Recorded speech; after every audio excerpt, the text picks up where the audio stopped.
Beaucoup prient, mais peu sentent réellement la présence de Dieu.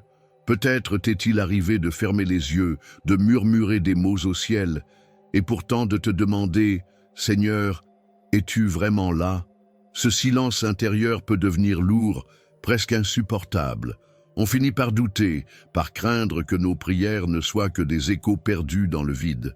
Mais il existe un secret, caché à ceux qui se contentent de réciter sans écouter. Ce secret, la Bible le révèle à travers des histoires de feu, de souffle et de consolation. Car l'Esprit Saint n'est pas une idée lointaine, il est une présence tangible, capable de remplir un cœur en quelques instants. Le problème, c'est que la plupart cherchent la paix au mauvais endroit, dans les solutions humaines, dans les certitudes fragiles. Mais Jésus a promis, « Et moi, je prierai le Père, et il vous donnera un autre consolateur, afin qu'il demeure éternellement avec vous. » Jean 14:16. Ce consolateur, tu peux le rencontrer aujourd'hui. Si tu appliques ces principes spirituels, tu ne verras pas seulement un changement à l'extérieur. Tu sentiras une paix profonde, comme une main qui se pose sur ton épaule et murmure « Tu n'es pas seul ». Car le Saint-Esprit n'attend qu'une chose, être invité dans ton quotidien. Il arrive que le cœur batte trop fort, non pas à cause d'un effort physique, mais parce qu'il porte un poids invisible. Les nuits deviennent longues, peuplées de pensées qui tournent sans fin. Chacun connaît ces heures sombres, où le silence de la chambre devient assourdissant. C'est là que l'âme crie sans voix. Pourquoi cette agitation en moi? Et pourtant, cette inquiétude révèle une soif profonde de paix véritable. Beaucoup essaient de combler ces vides avec des distractions, des projets, des médicaments ou même des relations fragiles. Mais au fond, rien ne guérit cette fissure intérieure. L'homme peut soulager un instant, mais ne peut pas apaiser durablement l'esprit. Le prophète Jérémie disait « Ils pensent à la légère la plaie de mon peuple en disant « Paix, paix », et il n'y a point de paix. » Jérémie 6:1. Cette parole montre que la paix ne se fabrique pas, elle se reçoit. Un exemple courant, un père de famille inquiet pour l'avenir de SES enfants.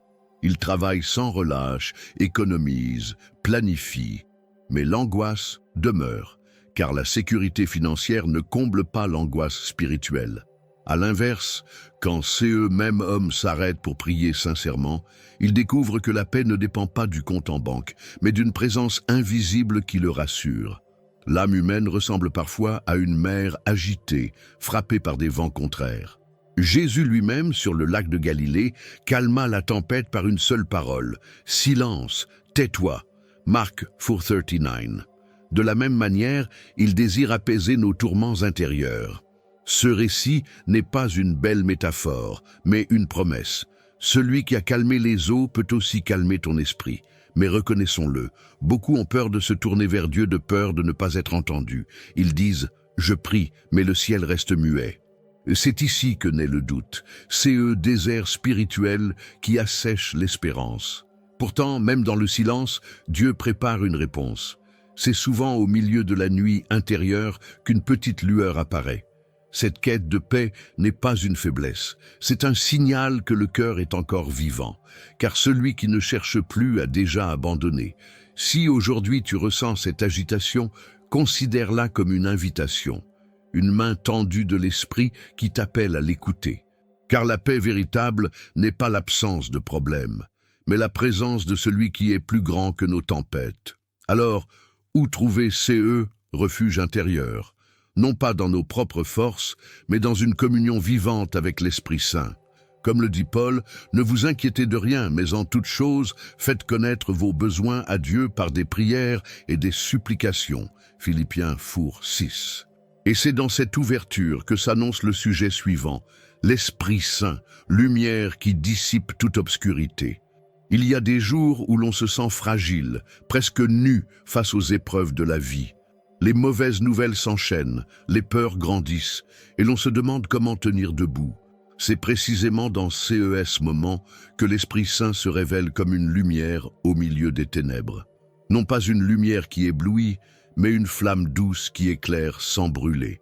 La Bible affirme « Et la paix de Dieu, qui surpasse toute intelligence, gardera vos cœurs et vos pensées en Jésus-Christ. » Philippiens 4:7. Cette paix n'est pas une théorie, c'est une réalité tangible. Elle agit comme un bouclier invisible, protégeant l'esprit de la peur et l'âme du découragement. Celui qui l'a expérimenté sait que rien sur terre ne peut l'égaler. Imagine une mère qui s'inquiète sans cesse pour son fils, parti loin. Les appels sont rares, les dangers nombreux, et ces nuits sont remplies d'angoisse. Mais lorsqu'elle s'abandonne dans la prière, une paix étrange descend sur elle. Elle ne connaît pas l'avenir, mais elle sait que son enfant est entouré d'un manteau invisible. Ce manteau, c'est la présence protectrice de l'Esprit. L'Esprit Saint est plus qu'un consolateur, il est un guerrier qui combat pour nous. Dans Éphésiens 6:17, Paul le décrit comme l'épée de l'Esprit, qui est la parole de Dieu. Autrement dit, il ne se contente pas de nous apaiser, il repousse aussi les forces qui cherchent à nous abattre. Quand la peur frappe, il oppose la promesse. Quand le doute crie, il répond par la vérité. Il est facile de croire que cette protection est réservée aux saints ou aux apôtres.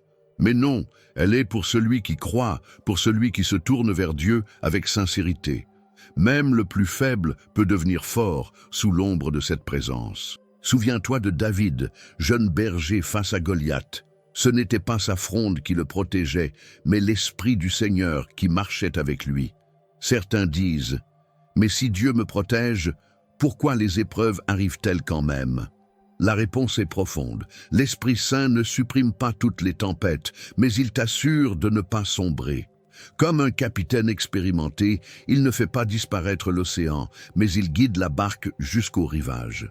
Et cette certitude change tout.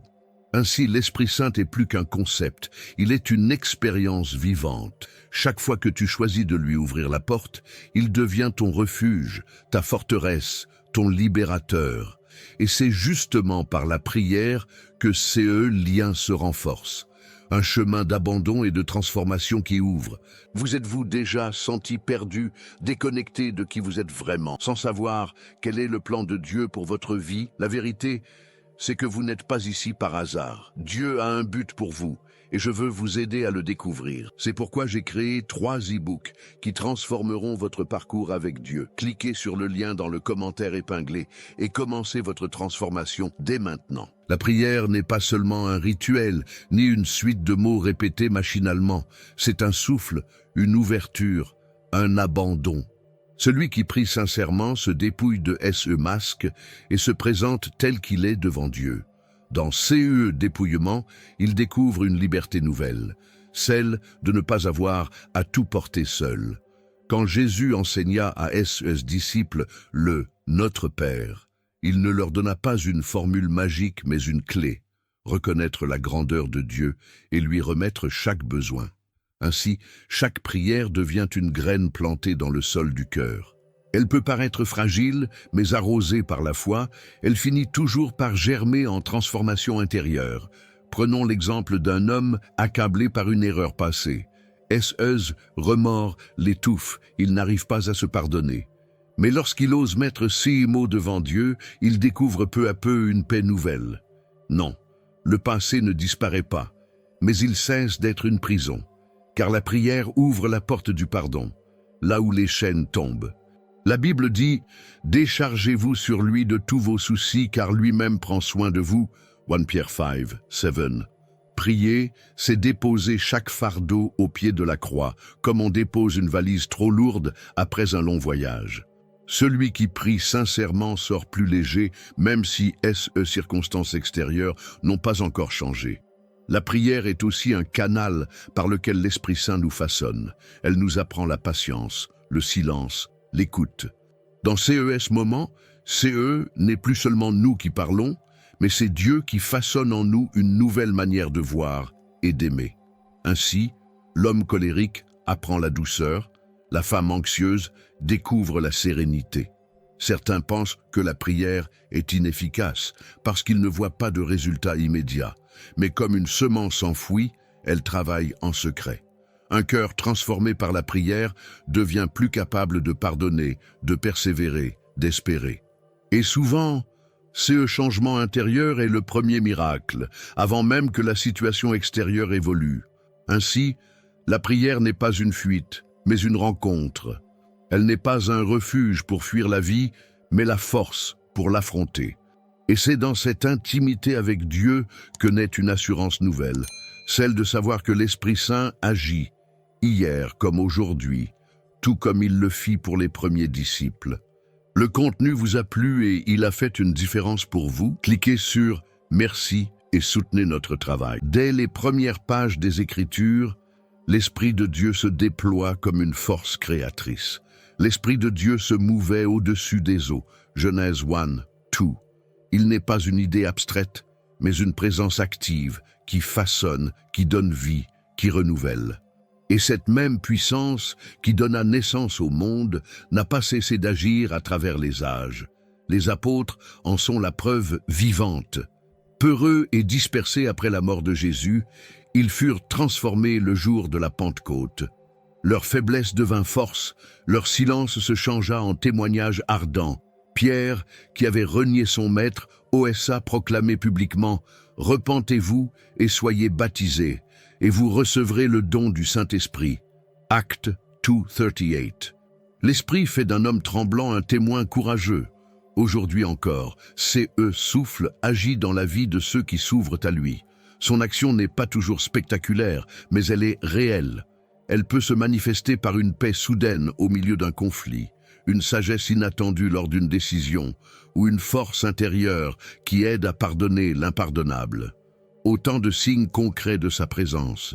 Pensons à une femme qui traverse un deuil. Tout semble s'effondrer autour d'elle, et pourtant, une consolation mystérieuse la visite au cœur de ses larmes. Elle ne saurait l'expliquer, mais elle sent qu'une main invisible la soutient. Voilà l'Esprit Saint, C.E. consolateur promis par Jésus. Je prierai le Père, et il vous donnera un autre consolateur, afin qu'il demeure éternellement avec vous. Jean 14:16. L'Esprit ne se limite pas à des moments extraordinaires, il habite aussi l'ordinaire. Il inspire le professeur qui enseigne avec patience, l'infirmière qui soigne avec compassion, l'ouvrier qui accomplit son travail avec honnêteté. Chaque acte imprégné d'amour véritable porte la marque de son souffle discret, car il agit là où un cœur reste disponible. Souvent, nous croyons que les miracles appartiennent au passé, mais l'Esprit n'est pas enfermé dans les pages de la Bible. Il continue de se révéler dans les vies transformées, les familles réconciliées, les malades qui trouvent la force de sourire malgré la douleur. Comme autrefois, il prépare encore des disciples à affronter leurs tempêtes. Ainsi, l'Esprit Saint demeure fidèle à sa mission. Révéler le Christ, fortifier les croyants, éclairer les pas incertains. Ce même souffle qui animait les premiers témoins agit encore aujourd'hui. Et celui qui l'accueille découvre un chemin de guérison intérieure, une libération progressive du mental et du cœur, thème qui nous attend au prochain pas de notre voyage. Beaucoup de vies sont emprisonnées, non pas derrière des barreaux visibles, mais dans des pensées oppressantes. L'anxiété, la peur, la culpabilité forment des chaînes invisibles qui étouffent l'âme. L'Esprit Saint vient briser ce lien en apportant une liberté que ni les médicaments, ni les discours humains ne peuvent offrir. Cette délivrance commence à l'intérieur, là où les blessures se cachent. Paul écrit « Car Dieu ne nous a pas donné un esprit de timidité, mais de force, d'amour et de sagesse. » 2 Timothée 1:7. Ces mots rappellent que la peur n'est pas notre héritage. Celui qui accueille l'Esprit Saint voit ses pensées se transformer peu à peu. La panique laisse place à la sérénité. Le doute s'efface devant la confiance. C'est une guérison invisible, mais réelle. Imaginons un homme rongé par des insomnies. Chaque nuit, son esprit lui joue des scénarios d'échecs, de maladies, de pertes. Mais lorsqu'il apprend à prier avec sincérité, il découvre un autre rythme. Ses nuits s'apaisent, son souffle se calme. L'esprit devient comme une main posée sur son front, rétablissant le repos que personne n'avait pu lui donner. Cette libération touche aussi le cœur, ce lieu où se logent rancune et blessures anciennes. Combien vivent prisonniers d'une trahison jamais pardonnée? Mais l'Esprit Saint agit comme une eau pure qui nettoie les zones les plus sombres de la mémoire. Là où l'amertume régnait, il installe la douceur. Là où la haine brûlait, il fait naître la compassion. On croit parfois que changer de pensée suffit, mais sans l'esprit, CE n'est qu'un effort temporaire. Lui seul possède la clé des portes intérieures. C'est pourquoi Jésus déclara « Si le Fils vous affranchit, vous serez réellement libre ». Jean 8:36. Cette liberté n'est pas un concept psychologique, c'est une réalité spirituelle offerte à ceux qui se laissent guider. La libération intérieure ne reste pas limitée à une personne. Quand un cœur est guéri, toute une famille en ressent les effets. Un père libéré de la colère transmet la paix à ses enfants. Une mère délivrée de l'angoisse élève ses proches dans la confiance. Ainsi, la guérison individuelle devient une bénédiction collective. Oui, l'Esprit Saint agit dans les profondeurs, là où personne n'ose mettre les mots. Mais il ne se contente pas de libérer. Il enseigne aussi la reconnaissance. Il inspire la gratitude. Et c'est dans cette attitude nouvelle que se prépare le prochain pas, apprendre à vivre chaque jour dans l'action de grâce pour sa présence constante. Il est facile de prier dans la détresse, mais plus difficile de remercier dans le quotidien. Pourtant, la gratitude ouvre des portes que la plainte maintient fermées.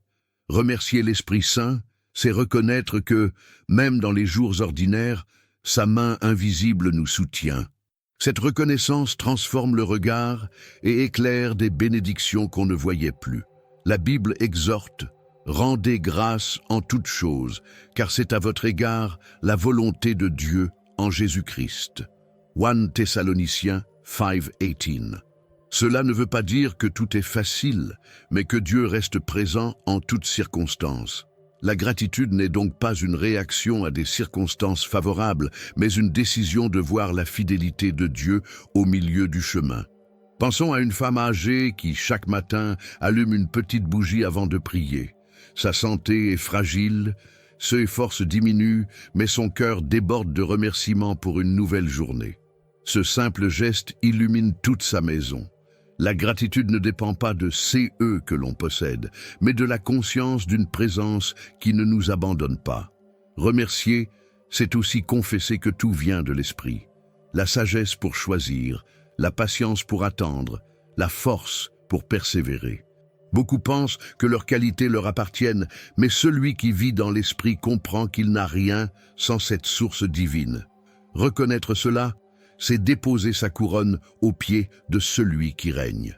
La gratitude devient alors un style de vie. Celui qui remercie ne sombre pas dans l'amertume, même face aux épreuves, car il choisit de voir non pas seulement la blessure, mais aussi la main qui guérit. Et cette attitude devient un témoignage silencieux. Sans parole, elle annonce autour de soi que Dieu est bon et fidèle. Un homme qui traverse un licenciement peut s'effondrer, ou bien dire « Merci, Seigneur, parce que tu fermes une porte pour en ouvrir une meilleure. » Ce remerciement n'annule pas la douleur, mais il ouvre la route à l'espérance. Ainsi, la gratitude devient comme une clé qui ouvre les prochaines étapes du plan divin. Celui qui apprend à remercier dans le peu saura aussi célébrer dans l'abondance. Et ce cœur, reconnaissant, devient inébranlable, car il sait que tout est grâce. C'est sur cette base que naît une confiance nouvelle. La certitude que dans l'esprit, aucune obscurité ni adversité ne pourra l'emporter. Ce sera notre dernier pas de CE chemin. La vie chrétienne n'est pas un chemin sans combat, mais chaque bataille intérieure devient un terrain où l'Esprit Saint manifeste sa victoire. Celui qui marche avec Dieu apprend que la confiance n'est pas naïveté mais ancrage. C'est tenir ferme, même quand les vents se lèvent, parce que l'on sait que derrière les nuages brille déjà la lumière. Paul proclame « Mais dans toutes ces choses, nous sommes plus que vainqueurs par celui qui nous a aimés. » Romains 8:37. Être plus que vainqueur, c'est recevoir une victoire qui dépasse nos forces, une victoire donnée par la grâce. Le chrétien n'avance pas seul, mais accompagné par celui qui a déjà triomphé de la mort. Prenons l'image d'un soldat fatigué après une longue marche. Ses pieds saignent, son corps ploie, mais il sait qu'une armée l'entoure. Cette certitude le garde debout.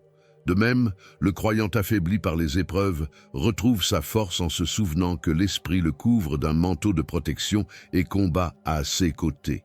La confiance spirituelle n'ignore pas les réalités du monde, maladie, deuil, injustice, mais elle affirme que ces ténèbres n'auront pas le dernier mot.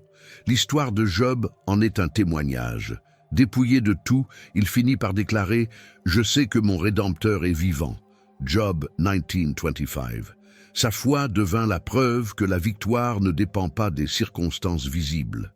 Chaque victoire de l'esprit se manifeste d'abord à l'intérieur. Quand la peur recule, quand la paix s'installe, quand l'espérance renaît, c'est déjà une conquête spirituelle.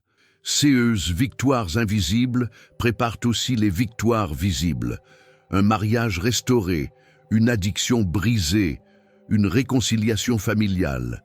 Tout commence par un cœur qui ose faire confiance. La confiance est comme une ancre jetée dans l'éternité. Celui qui s'y attache ne dérive pas, même si les vagues le secouent. Il sait que son identité n'est pas définie par ces échecs, mais par la croix. La victoire spirituelle, c'est marcher chaque jour dans cette certitude. Rien ni personne ne peut séparer l'âme de l'amour de Dieu. Ainsi, la paix n'est pas une simple consolation, mais la preuve d'un triomphe qui dure au-delà du temps. Elle est le sceau de l'esprit sur la vie du croyant.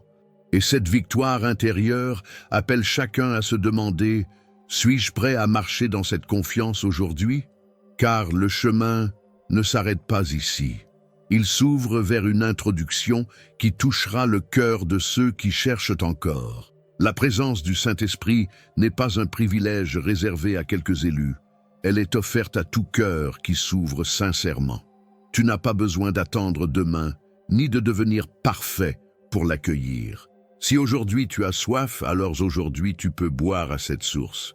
Pose-toi cette question. Qu'est-ce qui t'empêche de ressentir sa présence? Est-ce la peur, la culpabilité, le doute? Ose les déposer entre ses mains. Le Saint-Esprit ne repousse pas les cœurs brisés, il les guérit. Ne laisse plus tes blessures t'empêcher d'expérimenter sa paix. Chaque jour devient une occasion de l'inviter dans ton quotidien. Dans tes moments de joie comme dans tes larmes, il veut être ce souffle qui te relève. Mais ce choix t'appartient. Continuer à vivre dans le bruit intérieur ou apprendre à marcher dans la paix que seul l'Esprit donne. Si ce message a parlé à ton cœur, je t'invite à aller plus loin. Abonne-toi à cette chaîne et active les notifications. Tu pourras continuer à découvrir des révélations qui nourriront ta foi et t'aideront à avancer.